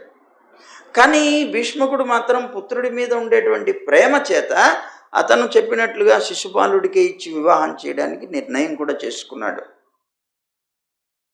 ఆ వశమైనటువంటి ఇతనికి తన పుత్రికనివ్వాలి అనేటువంటి ఉద్దేశంతో పురాన్ని బాగా అలంకరించాడు. పితృదేవతలకి మొదలైనటువంటి వాళ్ళకి కార్యాలు ఏవైతే ఉంటాయో అవన్నీ చేయించాడు. ఎప్పుడైనా సరే ఇక్కడ మనం గుర్తుంచుకోవాల్సింది, మన ఇళ్లలో కూడా శుభకార్యం జరిగినప్పుడు మొట్టమొదట పితృకార్యం చేసి చేయాలి. చాలామంది అడుగుతుంటారు, మా తండ్రి గారి తిథి వచ్చిందండి, మేము నూతన గృహంలోకి అడుగు పెట్టున్నాం కనుక తండ్రి గారి తిథి చెయ్యాలా వద్దా? మా ఇంట్లో పెళ్లి చేసుకుంటున్నాం అండి, మా వాళ్ళకి తిథి వచ్చిందండి, చెయ్యాలా లేదా? నువ్వు చెయ్యకపోతే అది నష్టాన్ని ఇస్తుంది. అసలు నీ ఇంట్లో ఏ శుభకార్యం జరిగినా కూడా ముందు పితృకార్యం చేసి చేయమంటుంది శాస్త్రం. అదే నీ వంశం యొక్క వృద్ధికి కారణమవుతుందని చెప్తుంది. కానీ పితృకార్యం అంటే అమంగళ కార్యం అనుకుంటాం మనం. చాలా దోషం అది. ఇదిగో ఇక్కడ ప్రత్యేకంగా దాన్ని గురించి కూడా చూపించారు. పురాన్ని అలంకరించాడు భీష్మకుడు. పితృదేవత అర్చన మొదలైనటువంటి కర్మల్ని చేయించాడు. అప్పుడు ఈ కొండిన నగరంలో మార్గాలన్నీ కూడాను చక్కగా ఊడిపించాడు, తడిపించాడు. అలాగే నగర వాసులందరూ పతాకలతో అలంకరించారు. ఇదంతా రుక్మిణీదేవి వివాహం కోసం జరుగుతున్నటువంటి ఏర్పాట్లు, శిశుపాలుడి వివాహం కోసం కాదు. ఈ భీష్మకుడు యథావిధిగా పితృదేవతల్ని బ్రాహ్మణుల్ని అర్చించిన తర్వాత ఇతరులందరికీ కూడా, బ్రాహ్మణులకి ఇతరులకి అందరికీ కూడా భోజనాలు పెట్టాడు. కన్య కోసం అని స్వస్తివాచనాలు పఠింపజేశాడు. మంచిగా చక్కగా స్నానం చేసి మంచి అలంకారాలు చేసుకొని వచ్చినటువంటి రుక్మిణికి మంగళకరమైనటువంటి రక్షాబంధనం మొదలైనటువంటివి, దీక్షా కంకణం ఏదైతే ఉంటుందో వివాహానికి సంబంధించి అవన్నీ కూడాను చేయించాడు. తర్వాత ఆమె యొక్క ఉత్తమమైనటువంటి వస్త్రాలచే అలంకరింపబడినటువంటి ఆమెని బ్రాహ్మణ శ్రేష్ఠులైనటువంటి వాళ్ళందరూ కూడా నెమ్మదిగా అక్కడి నుంచి తీసుకుని వెళ్ళారు. ఎక్కడికి? పురం చివర ఉన్నటువంటి పార్వతీదేవి ఆలయానికి. సరే, ఆ రుక్మిణీదేవిని వీళ్ళందరూ కూడాను సామవేదం, యజుర్వేదం, ఋగ్వేదం, అథర్వవేదం అనేటువంటి ఆ మంత్రాలతోటి వధువుకి మంగళాచరణాలు చేసి ఆ అథర్వవేద పండితులైనటువంటి పురోహితులు ప్రతికూలంగా ఉన్నటువంటి గ్రహాలు ఏవైతే ఉన్నాయో వాటన్నిటికీ శాంతి కూడా చేశారు. దానికి సంబంధించిన హోమాలు చేశారు. విధి ప్రకారంగా రాజు బ్రాహ్మణులందరికీ కూడాను సువర్ణాలు, రజతం, వస్త్రాలు, గోవులు, బెల్లం కలిపినటువంటి నువ్వులు మొదలైనటువంటివన్నీ కూడా దానం చేశాడు. చేసిన తర్వాత అందరూ ఆనందించారు. ఇక్కడ ఉన్నటువంటి పరిస్థితి అది. ఇక శిశుపాలుడి దగ్గర దమఘోషుడు అని చెప్పబడేటువంటి ఇప్పుడు దాకా పెళ్లి కూతుర్ని చేశారన్నమాట, ఆవిడ్ని వివాహానికి సిద్ధం చేశారు. ఇక్కడ దమఘోషుడు అని చెప్పబడేటువంటి అతని యొక్క కుమారుడు శిశుపాలుడు. ఆ దమఘోషుడు అని చెప్పబడేటువంటి అతను బ్రాహ్మణుల్ని పిలిచాడు. ఆ శిశుపాలుడికి కూడా శుభకర్మలు అనేకం చేయించాడు. ఆ తర్వాత మదించినటువంటి ఏనుగుల చేత, రథాల చేత, పదాతులు, అశ్వ మొదలైనటువంటి అనేక రకాల సైన్యాలతోటి ఈ పెళ్లి కొడుకుగా చేయబడినటువంటి శిశుపాలుడితో పాటుగా విదర్భ రాజధాని అయినటువంటి కొండిన నగరానికి బయలుదేరారు. అక్కడి నుంచి చేది రాజ్యం అంటారు, చేది రాజ్యం. ఆ చేది రాజ్యాధిపతి దమఘోషుడు బయలుదేరారు. సరే, అలా బయలుదేరి వచ్చినప్పుడు భీష్మకుడు ఈ దమఘోషుడికి స్వాగతం ఇచ్చాడు. వియ్యంకుడు కదా కాబోయేటువంటి అనే భావంతో ఆయన్ని ఎలా గౌరవించాలో ఆ విధంగా పూజించేసి ఆయనకు ఒక విడిదిని కూడా ఇచ్చేశారు. సరే, ఆ విదర్భ రాజ్యానికి ఈ వివాహానికి శిశుపాలుడి యొక్క వివాహం కనుక శిశుపాలుడి యొక్క స్నేహితులు అయినటువంటి సాల్వుడు, జరాసంధుడు, దంతవక్రుడు, అలాగే విదూరథుడు, పౌండ్రకుడు మొదలైనటువంటి శిశుపాలుడి యొక్క స్నేహితులందరూ కూడాను ఈ వివాహం చూడడానికి వచ్చారు ఆనందంగా. అప్పుడు శ్రీకృష్ణుడు కూడా ముందు ఊళ్ళోకి వచ్చేసిన తర్వాత బలరాముడు రాలేదు కృష్ణుడితో పాటు. కృష్ణుడు ఏకాంతంగా వచ్చాడు. రాత్రికి రాత్రి బయలుదేరి వచ్చాడు. అన్నగారికి కూడా ఈ విషయం తెలియలేదు. తెల్లవారిన తర్వాత బలరాముడు కృష్ణుడి దగ్గరికి వస్తే అక్కడ కృష్ణుడు కనిపించలేదు. ఏమైపోయింది, ఎక్కడికి వెళ్ళాడని కంగారు పడ్డాడు తాను. అలా అప్పుడు భటులు చెప్పారు, ఇగో రాత్రి బయలుదేరి వెళ్ళిపోయాడయ్యా. ఎక్కడికి వెళ్ళాడు? వాళ్ళు మాట్లాడుకుంటున్నటువంటి మాటల్ని బట్టి కొండెన నగరానికి వెళ్ళాడు. ఓ అలాగా అని అతను సైన్యం తీసుకొని వెళ్ళలేదు, ఆయుధం తీసుకొని వెళ్ళలేదు, ఏమీ వెళ్లకుండా ఒంటరిగా వెళ్ళాడు అని తన సోదరుడైనటువంటి కృష్ణుడి మీద ఉన్నటువంటి అత్యంత ప్రేమ వల్ల వెంటనే ఇతను సైన్యం తీసుకొని బయలుదేరాడు. బలరాముడు కూడా అతని రక్షణ కోసం. ఈ బలరాముడు పరిగెట్టుకుంటూ వచ్చాడు అక్కడికి. వచ్చిన తర్వాత బలరాముడు కృష్ణుడితో కలిశాడు. వాళ్ళిద్దరూ కూడాను వచ్చారు. వచ్చేటప్పటికే ఆ బలరాముడి యాదవులతో కూడాను వస్తాడు అని ముందుగానే తెలుసు వీళ్ళందరికీ. ఎవరికి? జరాసంధుడు మొదలైనటువంటి వాళ్ళందరికీ. వాళ్ళందరూ కూర్చొని కబుర్లు చెప్పుకుంటూ వాళ్ళు అనుకుంటున్నారు కూడా, బలరామకృష్ణులు ఇద్దరూ కూడా తప్పనిసరిగా వస్తారు ఈ రుక్మిణి యొక్క వివాహం కోసం. ఇక్కడికి వచ్చి ఆ కన్యని హరించేటువంటి ప్రయత్నం కూడా చేస్తాడు అతను దొంగ. కనుక అలాంటి పరిస్థితుల్లో రుక్మిణిని హరిస్తే కనుక మనం అందరం కలిసి అతనితో యుద్ధం చేయాలి అని ఒక నిర్ణయం తీసుకున్నారు సభాముఖంగా వాళ్ళు. రామకృష్ణుల్ని ద్వేషించేటువంటి రాజులందరూ సైన్యంతో, వాహనాలతోటి యుద్ధానికి సంసిద్ధులు కూడా అయిపోమని ఆజ్ఞాపించారు. వాళ్ళందరూ అలా సిద్ధమై ఉన్నారు. ఏ క్షణంలో అయినా అతను రావచ్చు, పట్టుకెళ్ళిపోవచ్చు. ఇది రహస్యమేం కాదు, సదస్యమే. అందరికీ తెలుసు ముందుగానే అతను వస్తాడని. కనుక వాళ్ళందరూ ఎలాగైనా సరే శిశుపాలుడికే ఈ రుక్మిణితో వివాహం చేయించాలి అనేటువంటి ఉద్దేశంతో వచ్చాడు. అందులో ఈ శిశుపాలుడు ఈ జరాసంధుణ్ణి తండ్రిలాగా భావిస్తాడు. అతనికి సైన్యాధ్యక్షుడు ఇతను. అతన్ని చాలా గొప్ప గౌరవిస్తాడు. అందుకోసం తన పుత్రుడి ప్రేమ పుత్రుడి పెళ్ళి అన్నట్టుగా తన ప్రేమతో వచ్చాడనమాట ఇక్కడికి. సరే, ఇలా ఉండగా కృష్ణుడు తెలుసుకున్నాడు ఈ పథకాన్ని. వీళ్ళందరూ కూడా పథకం వేసి ఉన్నారు, నా గురించి నన్నేదో చేయాలనేటువంటి ప్రయత్నం చేస్తున్నారనేటువంటి. సరే, బలరాముడు కూడా వచ్చాడు, వీళ్ళతో కలిశాడు కనుక బలరాముడికి చెప్పాడు, నువ్వు నాతో వెంబడ రాకును, నువ్వు ఉండు, సైన్యంతో పాటుగా ఉండు, నేను కన్యని అపహరిస్తా, అపహరించి నేను తీసుకొని వెళ్ళేటప్పుడు ఈ రాజులందరూ మీద పడతారు, వాళ్ళ సంగతి నువ్వు చూసుకో అన్నాడు.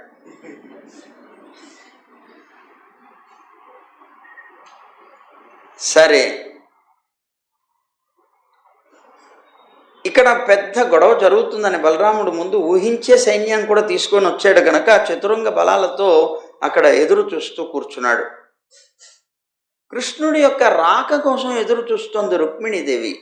పత్రం పంపించింది, ఆ బ్రాహ్మణుడు తిరిగి రాలేదు ఇంకా. సూర్యోదయానికి పూర్వమే అతను రావాలి, ఎందుకు తెల్లవారితే తాను అక్కడికి వెళ్తుంది. తానిచ్చినటువంటి పథకం ఏమిటి, అక్కడికి వచ్చి తీసుకుని వెళ్ళాలి. మరి ఈ లోపల అతను సమాచారం తేకపోతే నేనేం చేయాలి? వస్తాడా రాడా, ఈ సందిగ్ధంలో ఉన్నది ఆమె. సరే, అతను బ్రాహ్మణుడు రాలేదని పాపం చాలాసేపు దుఃఖపడింది.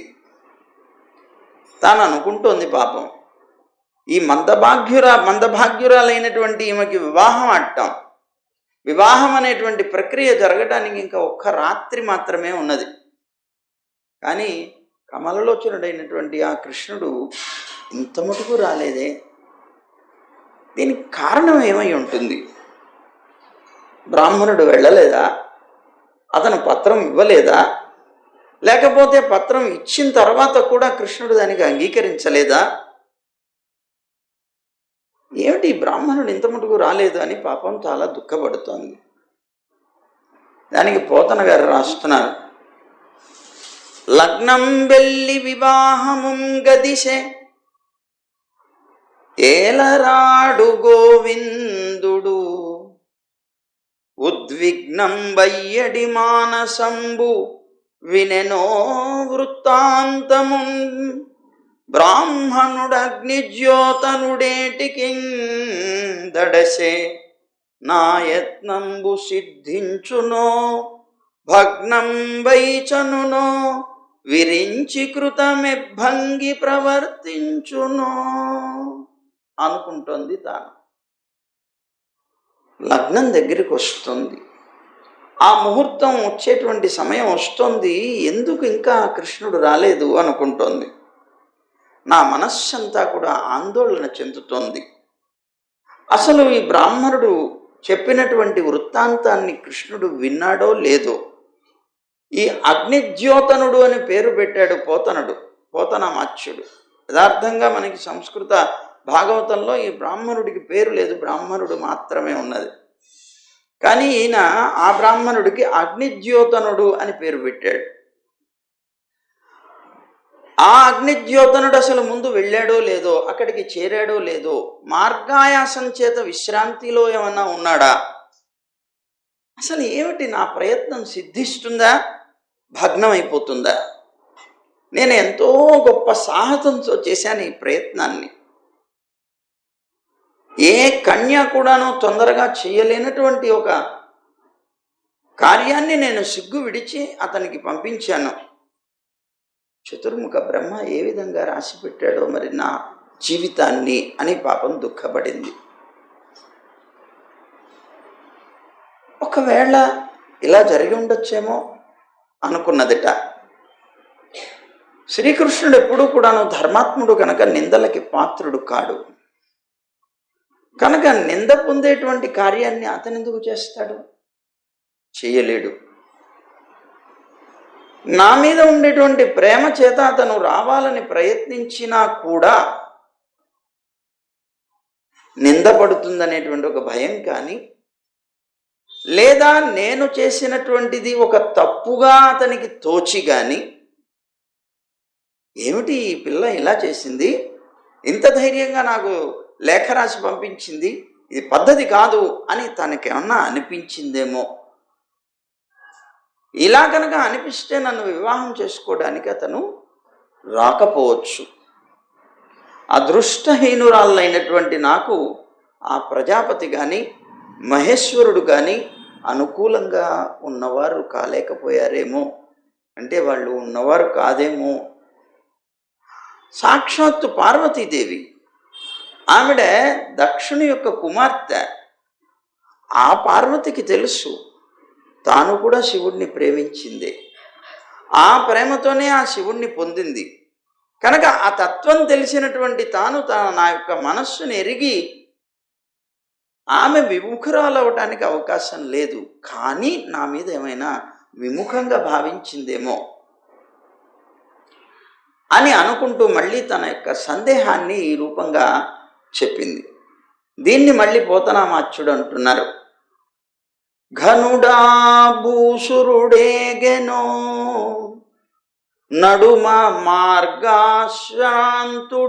చిక్కెనో విని కృష్ణుండిది తప్పుగా తలచెనో విచ్చేసెనో ఈశ్వరుండను కూలింపదలంచునో తలపడో ఆర్యా మహాదేవియున్నను రక్షింపనెరుగునో ఎరుగదో నా భాగ్యమెట్లున్నదో అని రుక్మిణీదేవి దుఃఖపడుతోంది. పాపం అసలు ఈయన వెళ్ళాడా లేదా, మార్గంలో ఎక్కడైనా విశ్రాంతిలో ఉండిపోయాడా, ఎంత టెన్షన్ పడుతుందండి నిజంగా. ఆ సమయం చాలా చాలా ఆందోళన కలిగించేటువంటి సమయం. ఒక పక్క దుర్మార్గుడైనటువంటి శిశుపాలుడికి ఇచ్చి తన అన్న బలవంతంగా వివాహం చేయాలని సంకల్పించడం, ఒక పక్క తనకిష్టం లేకపోవడం, తనకిష్టమైనటువంటి కృష్ణుడికి కబురు పంపిస్తే అతను రాకపోవడం, ఆ ఇచ్చినటువంటి బ్రాహ్మణుడు చేరాడో లేదో సమాచారం లేకపోవడం, ఎంత ఆందోళన చెందిందో పాపం ఆవిడ. కృష్ణగత ప్రాణి ఆమె. ఆ కృష్ణగత ప్రాణి అయినటువంటి రుక్మిణి ఇలా తలుస్తూ తలుస్తూ కొద్దిగా సమయం చూసుకున్నది. కొద్దిగా సమయం ఉన్నది, కృష్ణుడు రావచ్చేమో ఈ సమయం లోపల అని ఆశపడింది.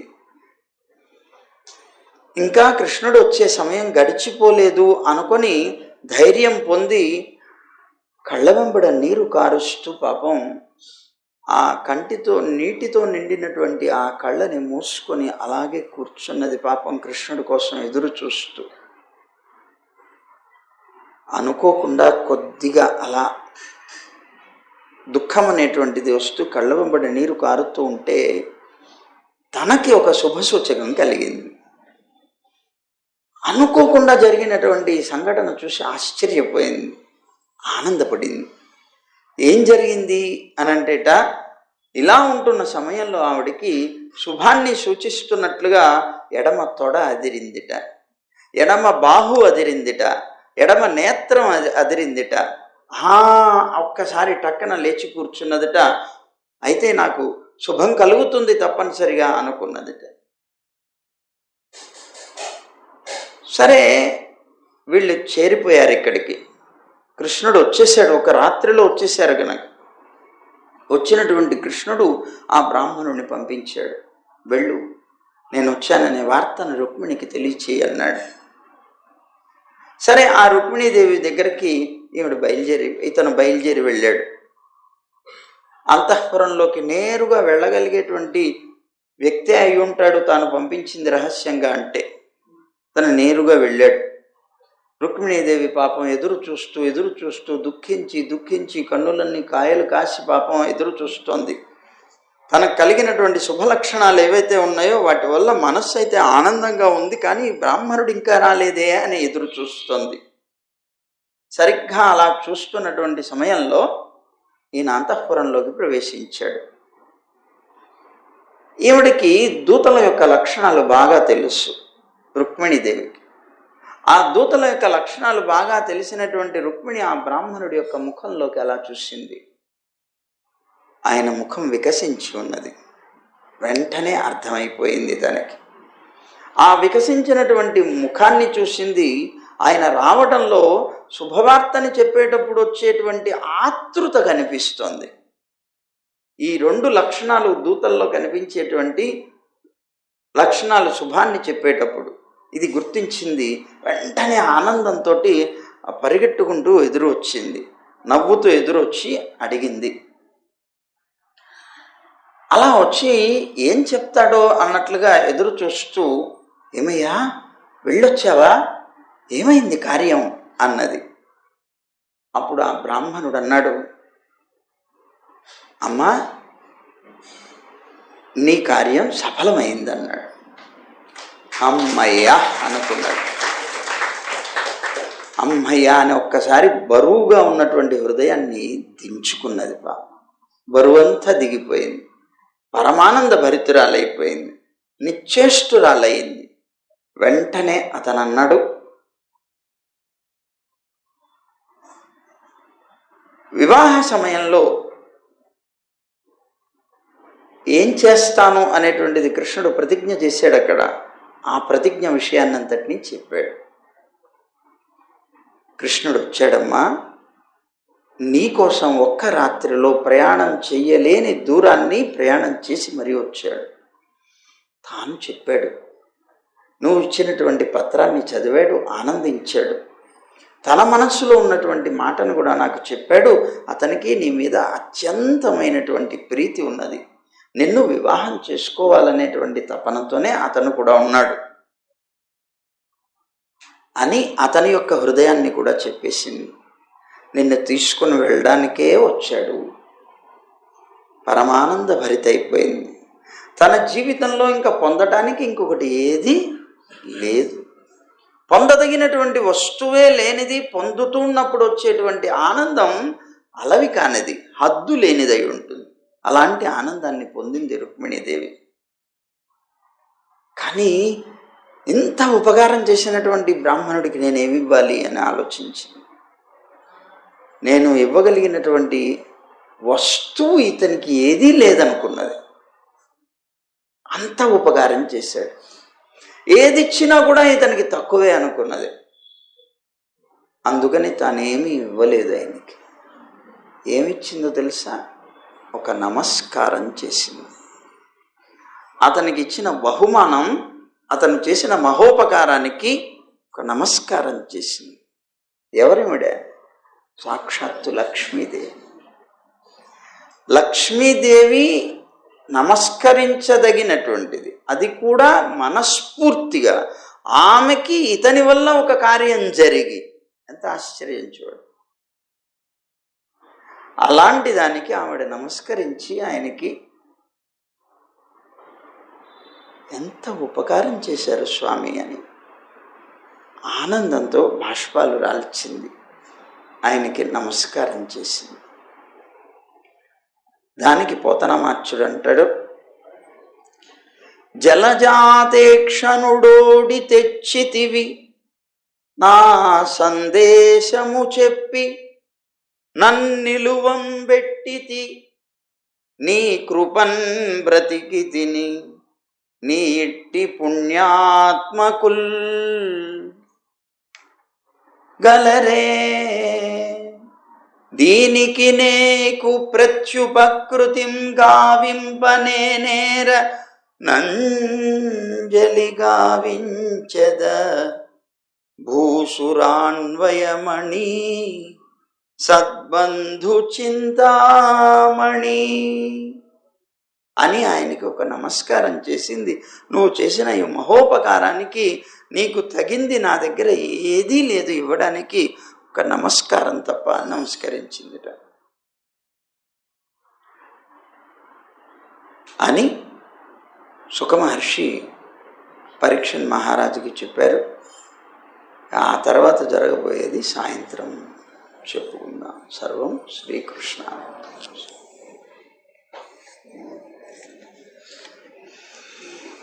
గోవింద జయ జయ గోపాల జయ జయ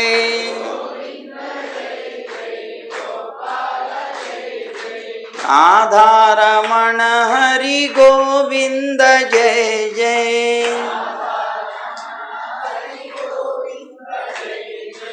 गोविंद जय जय, गोपाल जय जय,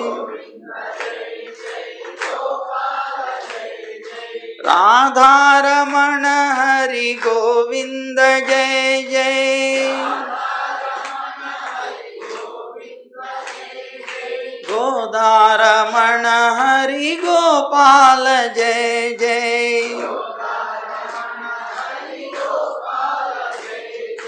गोविंद गोविंद गोविंद जय जय,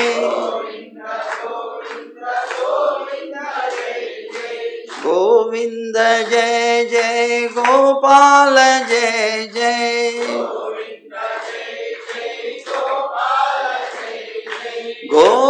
गोवर्धनोद्धार गोविंद जय जय,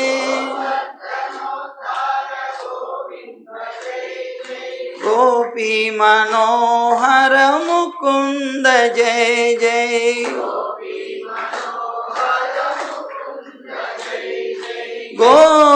गोवर्धनोद्धार गोविंद जय जय, गोपी मनोहर मुकुंद जय जय,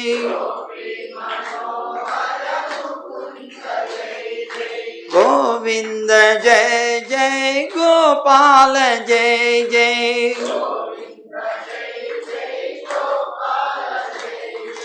गोविंद जय जय, गोपाल जय जय।